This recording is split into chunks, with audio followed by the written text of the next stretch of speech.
Donc, dans le cadre des widgets qui sont de type stateful, j'ai expliqué le init-state, c'est le code qui s'exécute lorsque la page s'ouvre pour la première fois.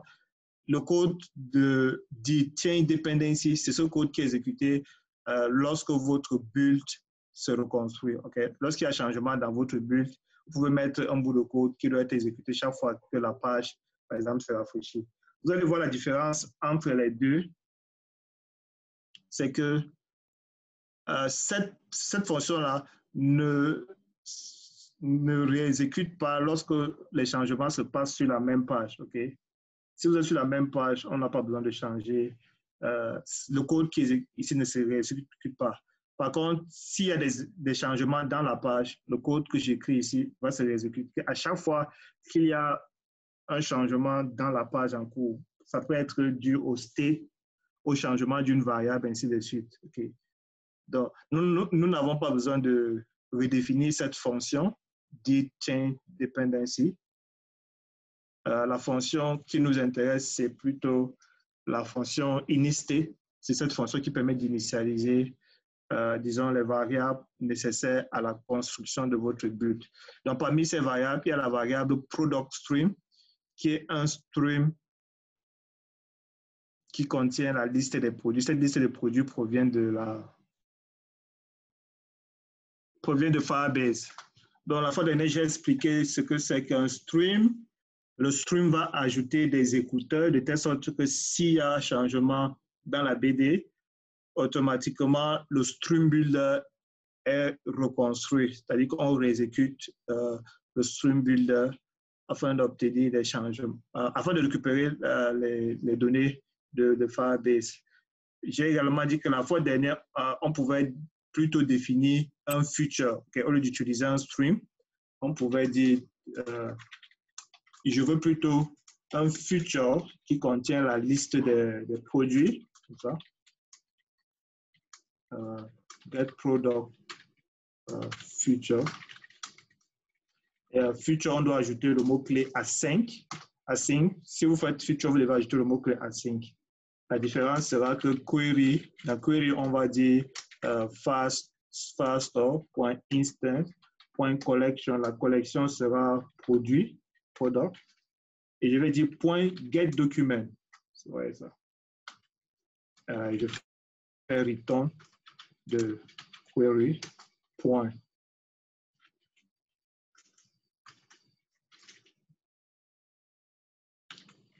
Non, ce query point. Ceci me renvoie. OK. Là, vous avez, puisque c'est un feature, on doit ajouter await ici pour récupérer tous les documents. Et puis là, mon query flash document, vous voyez, et on ajoute le map. Et dans le map, c'est un document. J'écris le même code, document snapshot.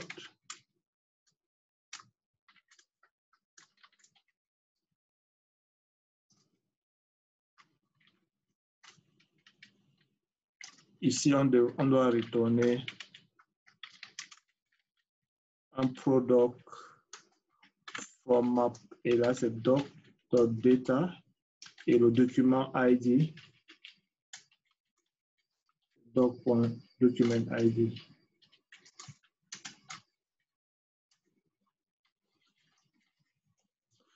OK. Les deux codes-ci vont faire la même chose. Okay. Les deux codes vont récupérer des informations dans la BD en interrogeant cette table. La différence, c'est que ce code va ajouter un écouteur dans la table produit. De telle sorte que s'il y a changement dans la table produit, on refait notre requête qui permet de récupérer la liste des produits. Pour le future, vous voyez ici, il y a un await, c'est-à-dire que ce code va s'exécuter une seule fois pour récupérer tous les documents, get documents. Une fois que les documents sont envoyés, vous pouvez donc caster la liste des snapshots parce que get document vous renvoie une liste de documents. Vous voyez, il nous renvoie un query snapshot plutôt. Et dans le query snapshot, vous avez documents, comme ici. Okay.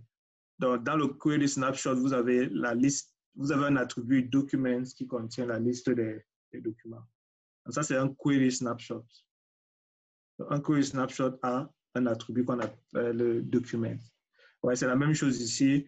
Si j'utilise un stream, j'obtiens la liste des documents et je fais un map.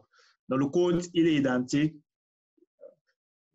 Vous allez préférer les features si les changements qui sont opérés dans cette base, dans cette table, n'ont pas besoin d'être synchronisés. Ou en d'autres termes, il n'y aura pas de changement fréquent dans cette table. Okay? Ça peut être, disons, une table qui va stocker les settings, par exemple, les settings, les paramètres de votre application. Ça ne sert à rien de mettre des écouteurs dans cette table parce que ce n'est pas du jour au lendemain que les settings, les paramètres de votre application vont changer. Donc, du coup, vous pouvez plutôt exécuter une requête de type feature qui s'exécute une seule fois et c'est tout. On n'a pas besoin d'ajouter des écouteurs.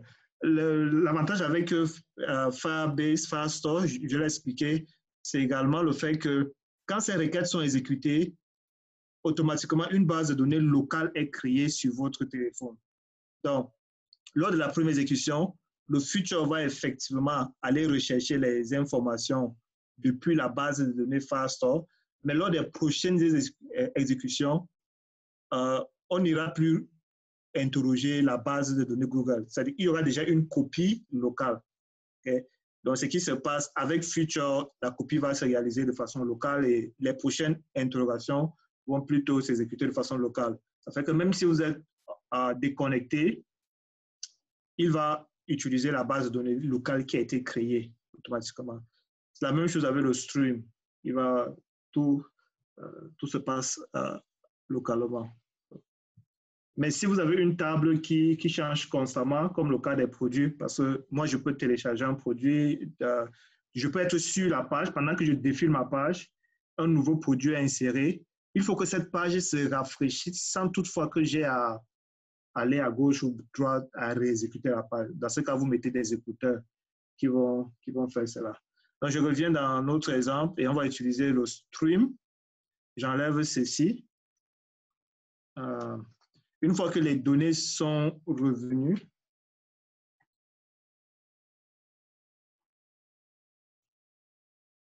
une fois que je suis dans mon... OK, j'ai un stream builder. Le stream en question, c'est product stream. Et le builder, c'est le code qui est exécuté. Snapshot contient le résultat qui sera envoyé par le stream. Donc, je dis, s'il y a les données dans le stream, avec le résultat qui est envoyé par stream, s'il n'y a pas les données, la négation signifie s'il n'y a pas les données. S'il n'y a pas les données, alors il faut renvoyer juste un widget qui montre l'indicateur de progrès. Okay? Donc, c'est le progress bar. Dans le cas où il y a les données, je récupère ces données en faisant snapshot.data. Normalement, on doit avoir la liste des produits. Puisqu'on a 3 produits dans notre Firebase, on doit avoir la liste des produits ici dans notre console. Donc, remarquez que je ne suis pas encore allé à l'onglet qui exécute cette page. Donc, Firebase, le code init-state n'est pas encore déclenché parce que je ne suis pas encore allé sur cette page. Nous sommes au niveau de la page d'accueil ici. Cette page d'accueil ne contient pas, n'exécute pas encore la classe en question. C'est lorsque je vais aller dans cette classe qu'effectivement, vous voyez que le code qui contient init-state va s'exécuter et init-state va déclencher une connexion à la base de données Firebase et je crois normalement quelque part là. Vous voyez ici, effectivement, il nous a renvoyé les 3 produits parce qu'on avait 3 produits dans notre BD. Donc, instance of product, instance of product, instance of product. C'est ce print snapshot. Après avoir fait le print snapshot, nous avons affiché le texte ici à l'intérieur. Vous voyez effectivement que il a récupéré les 3 produits. Si nous partons dans la BD et on essaie d'insérer un produit, il va réexécuter le code automatiquement, sans toutefois rafraîchir la page. Mais avant ça, je vais juste afficher, disons, comment est-ce qu'on va présenter cela. Bon, ça ne va pas marcher puisque je n'ai pas, j'ai désactivé qu'est-ce que je... Ok, faisons juste une présentation. Puisque ici, nous avons un produit, nous avons une liste de produits. Nous allons renvoyer, je vais prendre liste de produits, comme ça. Snapshot.data. Donc, je récupère la liste de produits et ce que je fais, je vais utiliser un grid view builder.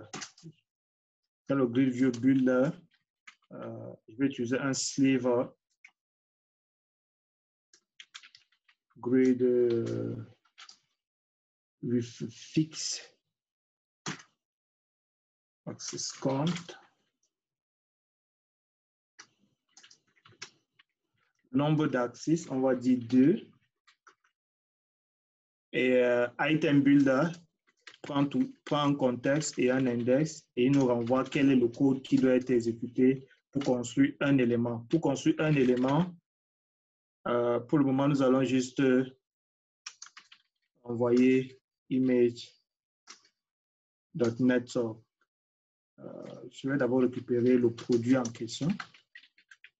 Parce que j'ai l'index, je peux récupérer le produit en faisant récupère-moi le produit qui se trouve à l'élément index et j'affiche son image. Je crois que ce sont des choses que nous avons déjà vues dans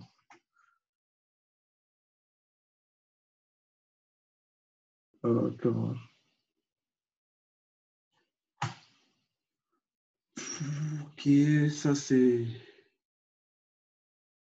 le problème de ce texte. Invalid, not in range. Ah, ok. Lorsqu'on utilise le grid builder là, il faut préciser le nombre d'éléments. Parce que quand vous faites des list view, lorsque vous faites des list view ou bien des grid view, vous devez préciser combien d'éléments est-ce que vous souhaitez afficher là. Parce que souvenez-vous que dans Item Builder, on définit le code qui affiche un élément. Et dans le Item Count, on dit combien d'éléments on souhaite afficher. Donc, puisque j'ai la liste des produits qui sont récupérés là, je veux 2 colonnes. Je dis comment est-ce qu'on construira un élément de cette liste et combien d'éléments est-ce qu'il faut construire. Alors, normalement, ça devrait partir. Je vais un peu revoir ça. J'espère que je n'ai pas instancié. C'est une erreur qui est due à Duo. Je ne crois pas que nous utilisons Duo dans cette fenêtre parce que Duo, c'était pour la connexion à une base de données SQL. Lorsque vous voulez faire des connexions HTTP ou si vous avez une application, une API que vous souhaitez connecter avec Firebase, avec Flutter, vous utilisez DIO. Mais OK, donc voici nos 3 images qui proviennent de notre base de données Firebase. Je vais ajouter un peu d'espace là. Cross-axis spacing 2. Et puis,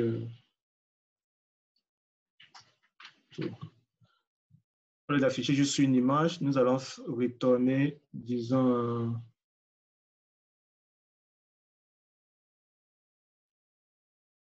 qu'est-ce que je veux retourner là? OK.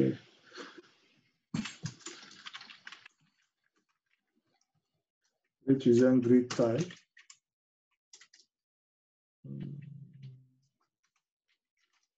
Dans le header, je vais demander d'afficher le titre du produit.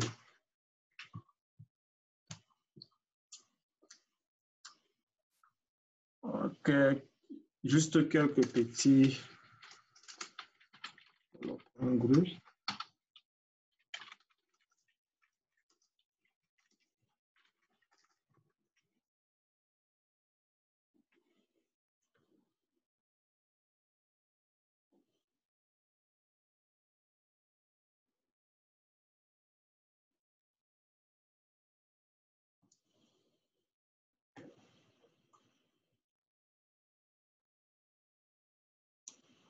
Ok,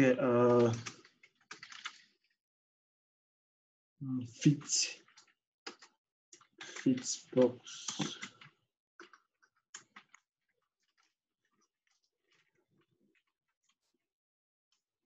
Ok, là c'est déjà bon. Et plus, ça c'est pour le grid tile. Dans le header, je vais ajouter un footer. Dans le footer, nous allons mettre la description. Et la description, comme elle est longue, aura 2 lignes au maximum. Et qu'est-ce qu'il faut faire lorsqu'il y a plus de 2 lignes? Il faut cliquer. OK, donc voici la description qui s'affiche là en bas.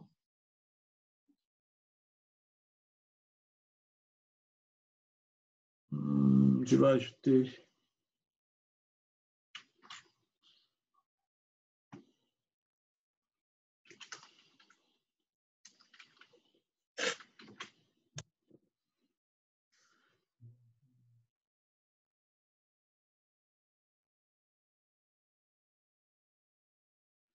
OK, là, c'est ce qu'il faut retenir concernant Firebase. Ce que je disais tout à l'heure, supposons qu'on souhaite modifier le titre de ce produit. Supposons qu'une autre personne, disons l'admin du système, s'est peut-être connecté et il souhaite changer le titre de ce produit-là en HP 15. OK.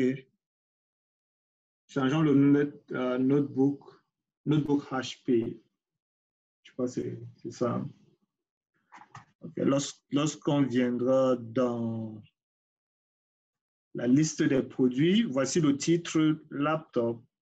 Et je décide de changer le titre de ce produit en disant c'est désormais laptop HP 15, je ne sais pas si c'est ça. Et puis quand vous cliquez Update, vous voyez automatiquement, il a mis à jour le titre du laptop dans votre application mobile. Ça fait que s'il y a plusieurs personnes qui étaient déjà sur cette page, une modification se fait de façon instantanée. C'est pourquoi on dit Cloud Firestore est une base, est en fait real-time database. Si c'était, disons, si c'était une base de données comme MySQL, lorsque vous modifiez, il va falloir rafraîchir la page. C'est ce que vous faites souvent avec PHP ou bien avec Ajax. Avec Ajax, vous pouvez, disons, toutes les 5 minutes ou bien toutes les 10 minutes, réexécuter Ajax pour qu'Ajax vous récupère certaines informations.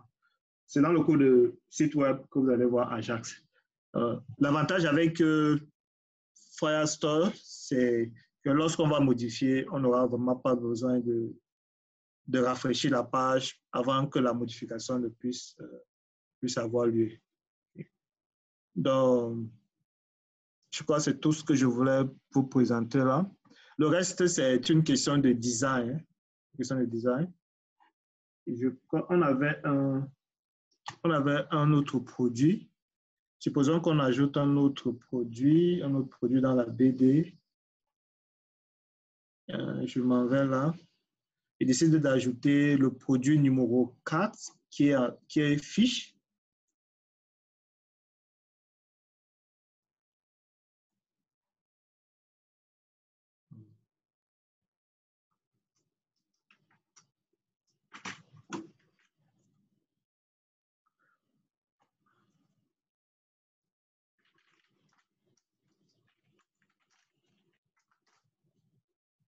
OK. OK, ça c'est...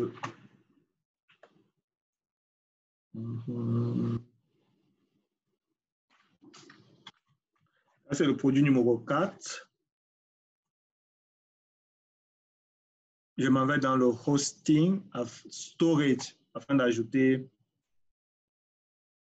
cette nouvelle image. Hein.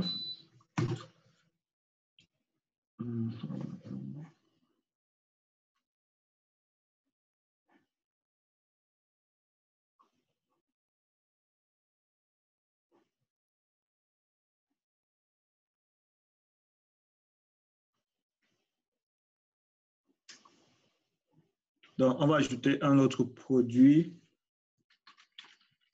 image URL, description. Description, je vais prendre ça de ma liste de produits.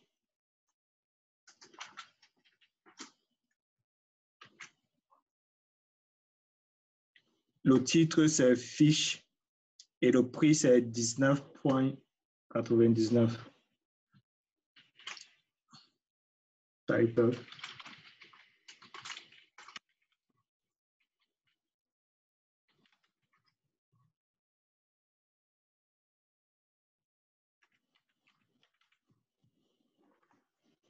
OK, je veux juste vous montrer, je crois que c'est tout ce dont on a besoin. L'image, la description, le titre et le prix. Le title, description, image et le prix. Le prix, c'est un nombre suivi de ceci. Vous allez voir que dès qu'on va sauvegarder, ouais, automatiquement, la page s'est rafraîchie et puis on a notre fiche qui s'est ajoutée dans cette image-là. Vous pouvez ajouter des order by, par exemple, order by prix, by price. Ça, c'est maintenant des requêtes SQL, disons. Après avoir fait collection, je vais décider de faire un order, voilà, order by price, par exemple. Et là, vous dites, est-ce que c'est ordre croissant ou bien descendant? Croissant ou bien décroissant? Okay. Donc, est-ce que c'est décroissant? Si c'est décroissant, vous dites true. Alors, votre requête va essayer d'ordonner ça en ordre décroissant des prix. Je crois qu'il devrait demander de définir un index. C'est comme ça. On va voir ça.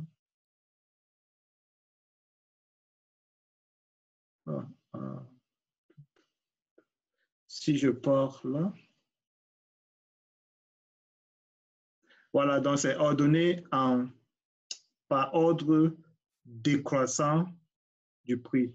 Je pense que celui-ci, c'est le produit le plus cher suivi du fiche qui est le produit le plus faible. Je vais juste faire quelques customisations pour le texte du bas. On va ajouter un conteneur là. Je vais dire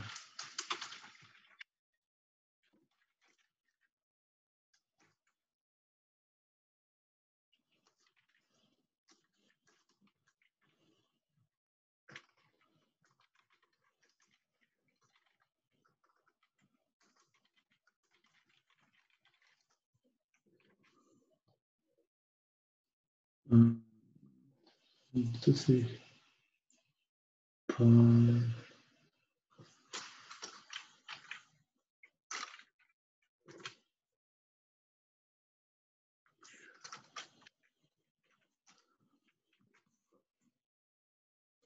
okay. Là c'est mieux. Dans le header, voir un conteneur. Le conteneur a une couleur qui est black 54.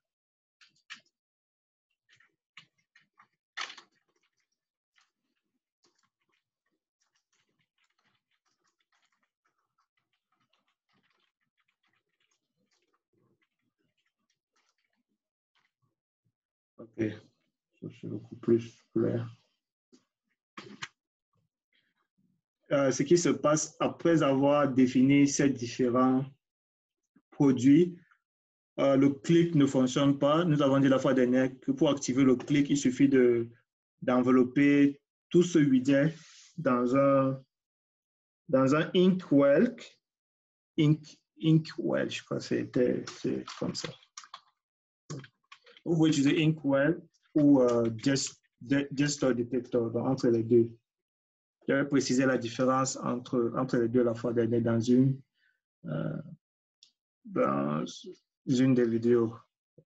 Donc, je vais utiliser Gesture Detector en enveloppant notre grid type. Donc, quand l'utilisateur va cliquer sur ça, j'enveloppe ça avec un autre widget que j'appelle Gesture Detector. Oui. Et ce qui se passe avec Gesture Detector, on doit écrire la fonction onTap.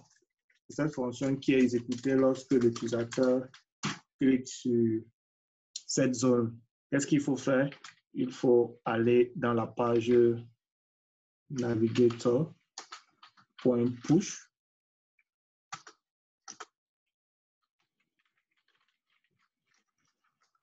C'est le même code, material, page, route. Il prend en paramètre un builder. Ce builder a un contexte. Vous devez préciser quelle est la page qui doit ouvrir. Je crois que nous avons produit détail qui prend en paramètre le produit sera rempli. En quelque sorte, lorsqu'on va cliquer sur cette zone-là, j'appelle la page produit détail en lui envoyant le produit qu'il doit afficher. Vous voyez que la page accueil utilise product detail, c'est ça, product detail, le détail du produit. La même page ici peut utiliser product detail. Il faut juste se rassurer de lui envoyer le produit